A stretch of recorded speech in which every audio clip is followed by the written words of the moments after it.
Bagaimana rasanya? Makan baru tahu. Dikasih dia makan. Mending makan ini daripada makan kerupuk. Kerupuk kan kita makan kulit sapi. Saya bilang itu makan isinya ikan sudah disajikan kamu sama makanan lokal kita. Makanan lokal apa? Ubi kayu. Kok bisa seenak ini? Saya bilang. Akhirnya sekarang kalau saya pergi, mereka tanya terus, tapi Pak Is kan produksinya belum lancar. Jadi mereka tanya, saya bilang kali ini tidak ada produksi, jadi saya tidak bawa.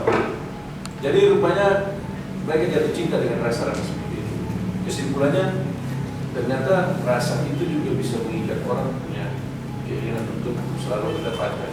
Nah, itu yang saya harapkan taste. Jadi taste dari produk lokal itu bikin orang selalu ingin makan. Nah, mudah-mudahan ini bisa terwujud dalam kegiatan-kegiatan penelitian dan bisa dilakukan oleh masyarakat. Dan harapannya mungkin 5-10 tahun ke depan orang K memproduce hal-hal yang unik dan selalu ingin dicari. Karena itu pulau kecil, keragaman tinggi, tetapi jumlah tidak banyak, manusia tidak banyak. Kalau di peta bahkan tinggi di beton, tapi bisa kita keunggulan komparatif yang bisa menjadi daya saing dan menghasilkan PAD yang cukup baik dan cukup tinggi bagi kedua daerah ini dan ke depan. Mudah-mudahan apa yang kita perjuangkan menjadi lebih baik.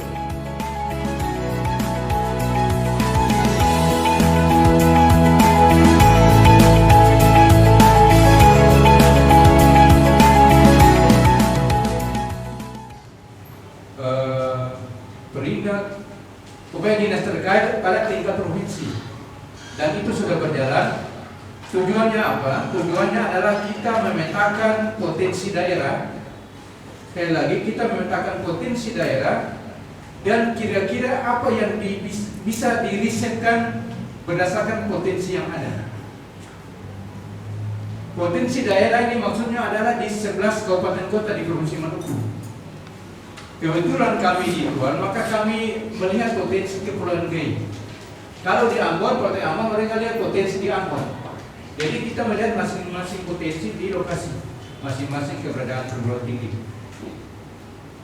Nah, karena kita punya roadmap pengembangan pangan lokal itu sudah jelas, sehingga proposal ini bisa lolos.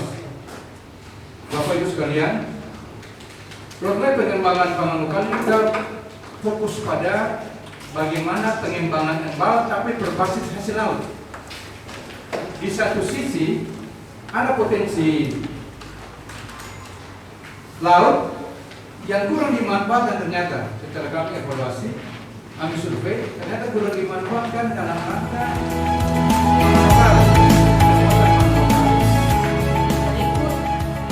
dari segi aroma. Ini ciri khas vanili lebih kentara, tidak kentara laut sama yang dimiliki. Sedangkan yang mau diangkat adalah kerang dan laut. Yang berikut ini tinggi sekali proteinnya, double protein. Ada kerang, ada laut, rumput laut dan telur. Apalagi dia mengalami proses protein. Dia mengalami proses berulang, maka akan terjadi keracunan protein. Jadi mungkin juga ibu dong peneliti dengan tempo tahu jadi dipadukan sehingga tidak terjadi bisa kedogolan protein tapi tidak terjadi keracunan pada saat konsumsi. Mungkin itu sementara dari kami. Terima kasih. Jadi mungkin karena kita dari media, saya sendiri mungkin pertanyaannya lebih ke beberapa pertanyaan yang kemudian untuk memperkenalkan produk. Tadi sudah disampaikan terkait dengan proses-prosesnya dalam pembuatan produk kembali.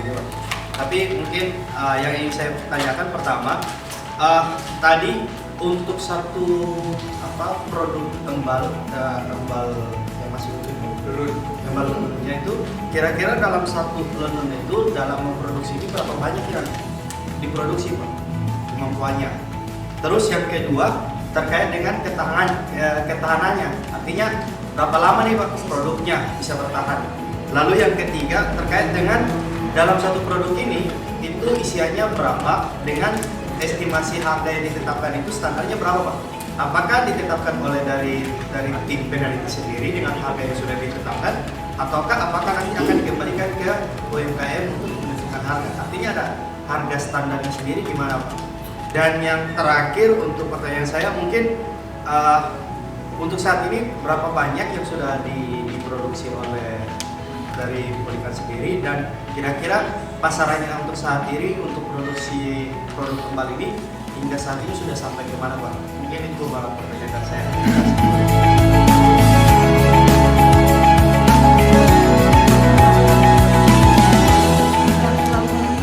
Tentang ekonomi rasa yang kalorian sekarang ini luar biasa sekali Pak, enak sekali, crispy sekali, dan kalau untuk kami yang boleh mesti terhitung anak muda, rasanya sangat bersahabat sekali Pak. Itu asli saja.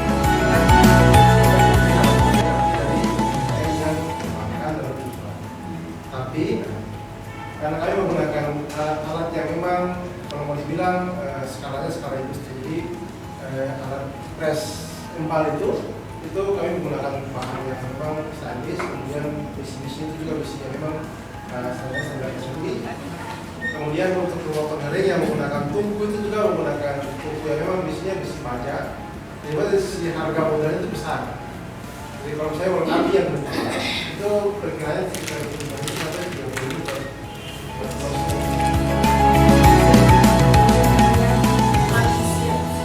sangat berterima kasih karena Polikan bisa mendukung UKM ini untuk bisa berkembang.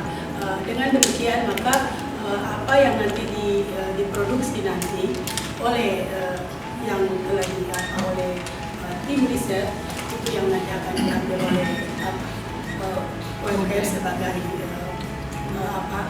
sebagai salah satu ini untuk produk mereka, itu memang nanti akan dipasarkan oleh kita.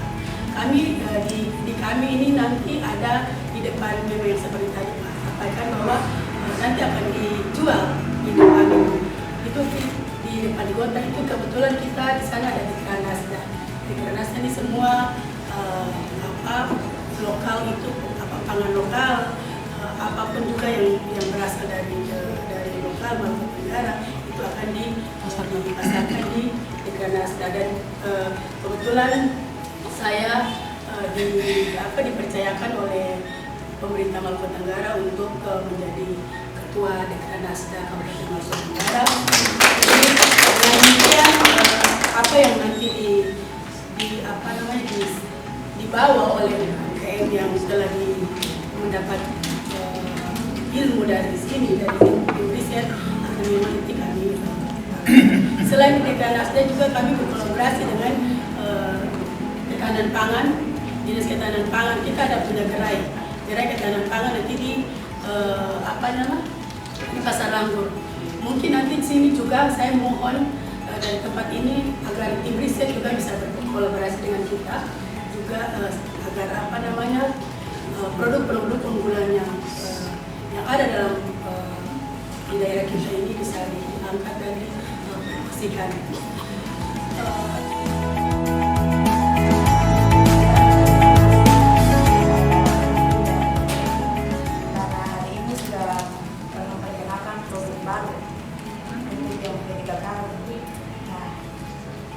Di sini saya sangat tertarik dengan produk ini dan saya ingin untuk dari Politeknik mengajarkan kami UMKM supaya kami bisa produksi